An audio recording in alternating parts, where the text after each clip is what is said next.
Hey, what is up guys, welcome back to the channel. In this video, we just look at the following top news stories and rumors you need to know, including, Randy Orton stuns Cedric Alexander with a deadly RKO on WWE Raw, Nia Jax hilarious slip, WWE slowly killing the Fiend character and more. Be sure to subscribe and hit that notification for daily wrestling videos. If you think the Mongoose and the Cobra are unlikely friends, how about a Viper and the Bro? In one of the most shocking turn of events, Randy Orton actually decided to set aside his differences and team up with Riddle, a man who sang though would be the person he feuds with next. Coming off an upsetting defeat to the Bro last week on Raw, Orton didn't know where to show his face. An experienced veteran in the business beaten by a relatively new superstar, surely doesn't read lightly in the locker room. The Viper was looking for revenge but ended up firing a temporary alliance with Riddle as a tag team. The two were booked in a match against former members of the Hurt Business Cedric Alexander and Shelton Benjamin, both of whom have been struggling since Bobby Lashley and MVP betrayed them.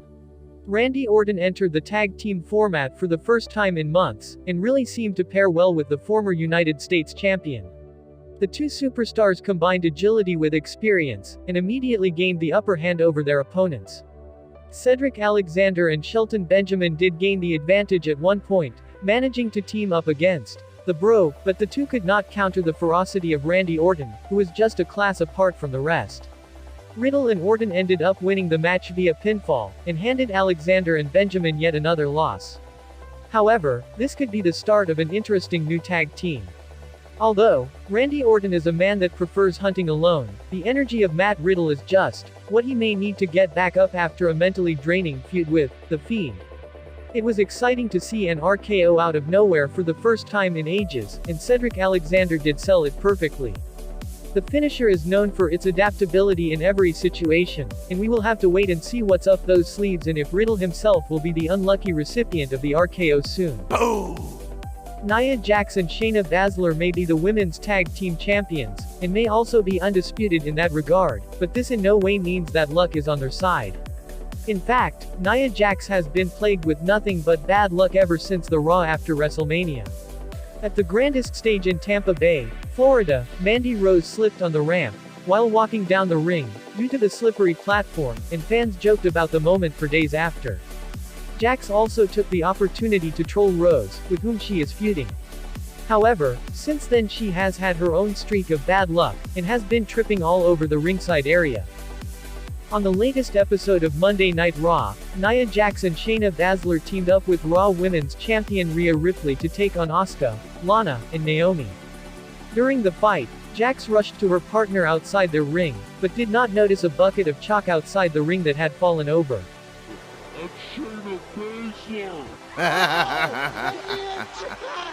Jax slipped, and fell straight down over the chalk, which immediately made the floor slippery. This made up quite an embarrassing moment for the former Raw Women's Champion, who continues to be a laughingstock for Mandy Rose and Dana Brooke. Boom! 2 weeks have passed since WrestleMania 37, but we're still talking about it, especially about the Fiend vs Randy Orton match. Speaking of the Randy Orton vs Fiend match, no one expected Orton to walk out victorious. But he did. However, there is someone who thinks these losses are only tarnishing the Fiend's image, and it is John Cena Sr. During his recent appearance on Boston Wrestling MWF, John Cena Sr. talked about the Randy Orton-Fiend match from WrestleMania 37. He also talked about how WWE is hurting Bray Wyatt's Fiend character. Plus, he also raised questions on the finish of the Orton-Fiend match. Speaking about the finish, Cena Sr. said, "Who thinks of these things? Who thinks it's funny? Who thinks it's meaningful? Tell me, what was the purpose of that? What's gonna happen? How do you carry that forward? I don't get this." He continued, "What they're doing slowly, and I don't care what anybody says, I may be out of line, again, but they're slowly killing the Fiend." Cena Sr. further said that he thinks the Fiend is one of the best characters of all time. In fact, he even called him the new Undertaker, but also added that the WWE refuses to look at him that way. Cena Sr. also shared that he told Bray Wyatt when he first met him, that he's got one of the best gimmicks in the business. The 16-time world champion's father even explained how WWE could have made Bray Wyatt a greater entity with a nice, long, and meaningful feud with The Undertaker. Sadly, that never happened, and all we saw is a watered-down feud during Wyatt's early days on the main roster that culminated at WrestleMania 31. John Cena Sr. also thinks WWE is doing a big disservice to Randy Orton, a much bigger disservice to The Fiend, and the biggest disservice to Alexa Bliss. He has no idea if Alexa Bliss is going to come back from this. Cena Sr. doesn't worry before saying anything.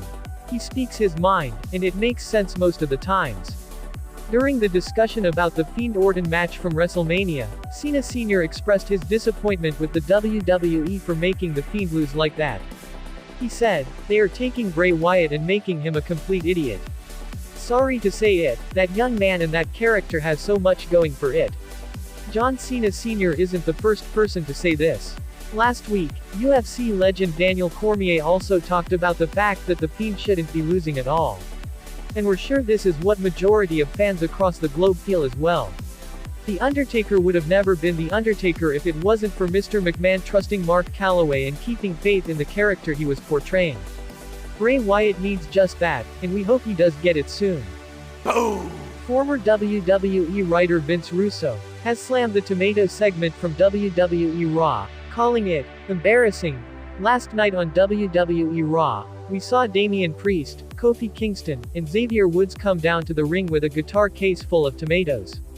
The babyfaces then pelted Elias, Jackson Ryker, John Morrison, and The Miz, who were already in the ring, with the aforementioned tomatoes. This led to a six-man tag match which was won by Priest, Xavier Woods, and Kingston. Afterwards rolled up Ryker and pinned him. Vince Russo did not enjoy the segment and opened up about it on the latest edition of Sportskeeda Wrestling's Legion of Raw. Russo stated that this was the kind of segment he couldn't even think about going and pitching to talent. "I'll tell you something, and this is a shoot. They open up the case and there's rotten tomatoes. I swear I watched that and I think about how I could ever have pitched that to a talent. How could I have ever told a talent, yeah bro, you're gonna go out there with a guitar case full of rotten tomatoes? I can't imagine ever pitching that to a talent. They are pros. That's how I would look at them, and I would never pitch anything like that to a pro. I'm looking at this and I can't get past me having to pitch that," said Vince Russo. Russo called the tomato segment embarrassing, and also added that such segments could be embarrassing for the USA Network as well. "I'm telling you, USA Network has to be watching this show and they've got to be embarrassed.